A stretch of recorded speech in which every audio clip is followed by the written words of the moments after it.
이광진 변호사입니다. 이번 영상에서는 지난 영상에 이어서 지역주택조합 국토교통부 설명 자료에 대해서 계속 설명을 드리도록 하겠습니다. 조합원의 지위 양도 탈퇴 자격 상실 제명 부분입니다. 현재 지역주택조합과 관련해서 가장 많이 문제되고 있는 부분 중에 하나라고 보입니다. 조합원 지위 양도는 권리를 양도할 때 관계법령에 적합해야 되고 관할 시군구청에 양도계약서 범인을 받아서 조합의 권리 승계 의무 계약서를 작성해야 된다 되어 있습니다. 양도 즉시 검인 및 권리 의무 계약서를 작성하지 않아서 발생한 불이익에 대하여 해당 조합원은 조합의 이의를 제기할 수 없다라고 하고 있습니다. 해당 부분과 관련해서는 이 양도를 한꺼번에 모아서 하는 경우들이 많기 때문에 주의를 하셔야겠습니다. 그래서 이 양도가 다 완료되지 않은 상태에서 조합원이 자신은 양도가 다 되었을 거다. 조합에 다 서류를 제출했으니까 처리됐을 것이다라고 생각해서 주택을 추가로 구입한다든지 해서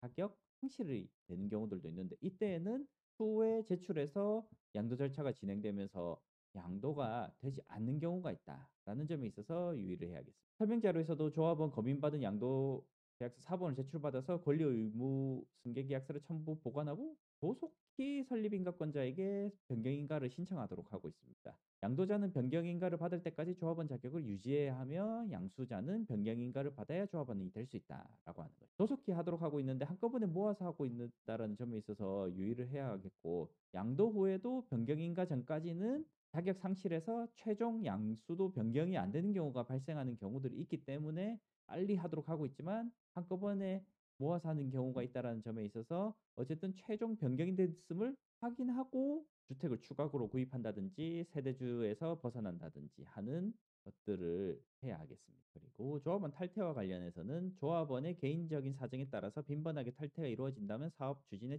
지장이 많으므로 원칙적으로는 이미 탈퇴를 불허하도록 하고 있습니다. 제가 지금까지 한 50개 이상 조합들의 규약을 보았을 건데 어느 조합이든 이미 탈퇴를 허용하는 조합은 없었습니다. 주택법에도 이미 탈퇴와 관련해서 규정을 정하도록 하고 있지 반드시 탈퇴가 되도록 하고 있지는 않기 때문에 기본적으로 탈퇴는 되지 않는다라고. 부득이한 사유가 발생해서 조합원이 조합을 탈퇴하고자 할 때는 15일 이전에 그 뜻을 조합장에게 서면으로 통보하여야 하며 조합장은 총회 또는 대의원 의결로서 탈퇴 여부를 결정해야 한다라는 것인데 여부 가능하거나 가능하지 않거나를 결정하도록 하는 것이지 반드시 가능한 것이 아니기 때문에 탈퇴가 안 된다는 결정을 대부분 하기 때문에 사실상 탈퇴가 어렵다라고 보셔야겠습니다. 다만 이러한 부분을 좀 우회적으로 회피할 수 있는 부분은 관계법령 및 이 규약에서 정하는 조합원 자격에 해당하지 않게 된 자의 조합원 자격은 자동으로 상실되도록 규정을 하고 있습니다. 그래서 조합 설립인가 이후에는 조합원 자격 상실을 하면 사실상 탈퇴와 동일하게 되기 때문에 이미 탈퇴 금지를 회피할 수 있는 방법이 된다 할 것이다. 다만 이 방법은 조합 설립인가 이전에는 조합원 자격 상실을 따지지 않기 때문에 조합원 자격 상실이 불가능하므로 탈퇴가 불가능하다는 점에 있어서 조합 설립인가 이전인 조합들 같은 경우는 사실상 탈퇴도 불가능하고 자격 상실도 불가능해서 조합을 벗어날 수 있는 방법이 거의 없다고 보셔야 되겠고 그러므로 인해서 이제 안심보장증서 같은 것을 무효다라고 주장하면서 탈퇴를 하려고 하시는 분들이 많이 있습니다.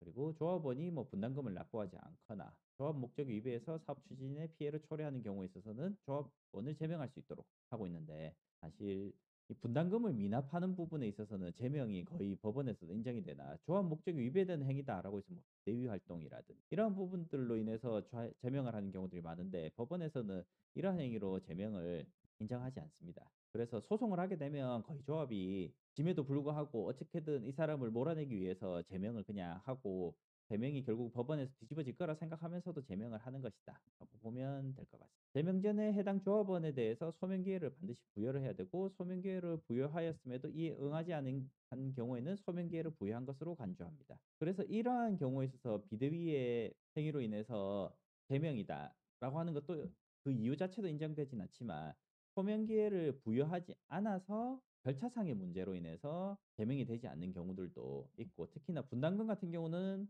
미납의 경우에 있어서 법원에서 거의 인정을 해준다고 했는데 이러한 소명 절차를 제대로 거치지 않았을 경우에는 무효가 될 수도 있습니다. 제명결의 무효 확인 소송이 제기되는 경우에 소명기회 부여가 되지 않은 경우에 있어서는 제명이 무효가 돼요. 분담금 미납의 경우에 있어서는 거의 제명이 유효하다고 판단이 됩니다. 조합 반대파를 제명하는 것도 대체로 무효가 된다라고 보시면 되겠습니다. 그리고 표준규약에서는 탈퇴나 제명, 조합원 자격 상실을 모두 동일하게 규정을 하고 있는데 소정의 공동부담금을 공제한 잔액을 환급 청구일로부터 30일 이내에 지급한다라고 하고 있습니다. 다만 이 부분은 표준규약에 그렇게 되어 있을 뿐이고 많은 조합들은 해당 표준규약을 따르지 않는 것이 현재 상황이기 때문에 조합규약에 따라서 조합마다 공제 금액과 반환 시기가 다릅니다. 그래서 많은 조합들이 현재는 입주 후에 반환을 하도록 하고 있고 전체 금액의 10% 업무 대행비를 공제하는 것이 통상적인 금액 정도로 보이고 20%와 업무 대행비를 공제하는 부분에 있어서는 최근 대법원에서 10%로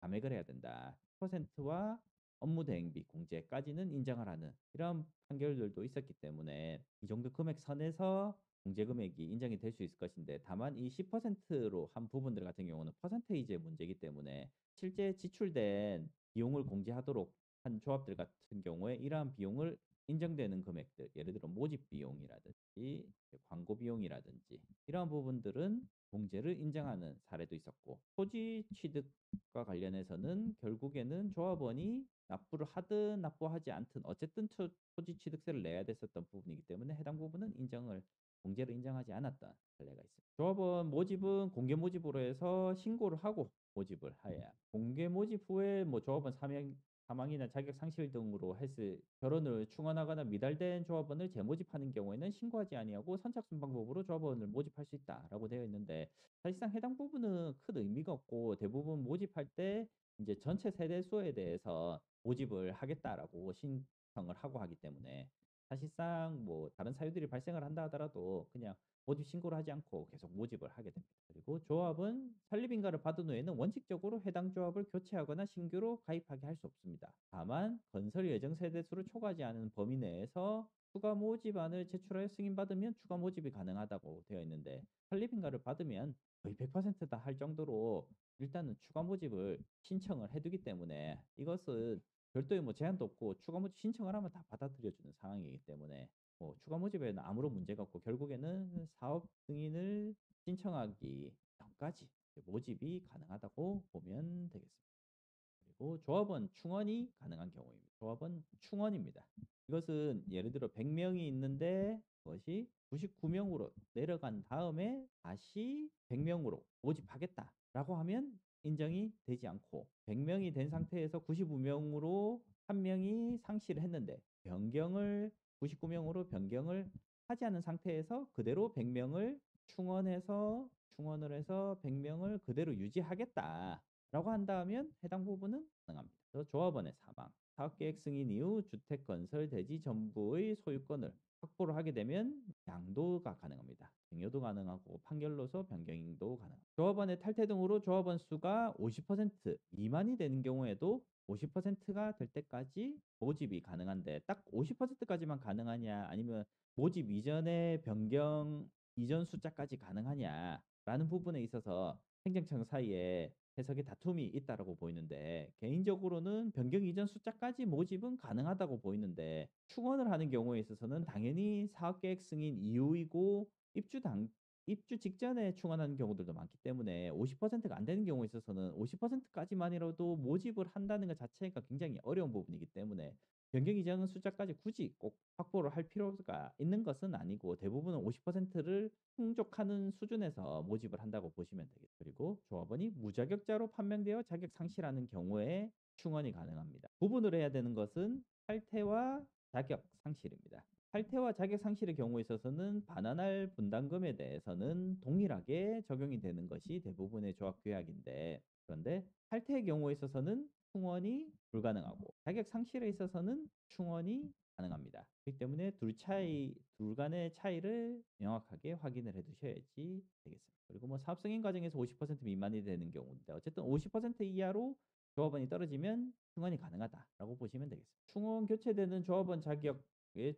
충족 요건 판단은 조합 설립인가 신청일을 기준으로 합니다. 다만 상속의 경우에는 조합원 자격을 필요로 하지 않는다라는 것인데 이 상속의 경우에 있어서는 상속인 중 1인에 한해서만 가능하다라고 보시면 되겠습니다. 다만 상속인 1인이 처음에는 자격 요건을 필요하지는 않지만 조합원이 된 이후에는 추가로 주택을 구입한다든지 하면 자격 상실이 된다는 것이 법제처의 해석입니다. 이 추가 주입 구입 주택 같은 경우는 애초에 이 상속인이 무주택인 경우에는 뭐 어차피 추가로 주택을 구입한다 하더라도 1 주택이어서 관계가 없겠지만 기존의 상속인이 2 주택을 가지고 있었는데 여기에 추가로 주택을 구입해서 3 주택이 되는 경우에 있어서는 자격이 상실된다는 점입니다. 다만 이것은 법제처 해석이지 법원 판단은 아니고 개인적으로는 이 상속인에 대해서는 본인이 그 상속을 받는 부분이 사실 서울에 거주하고 있는데 부산에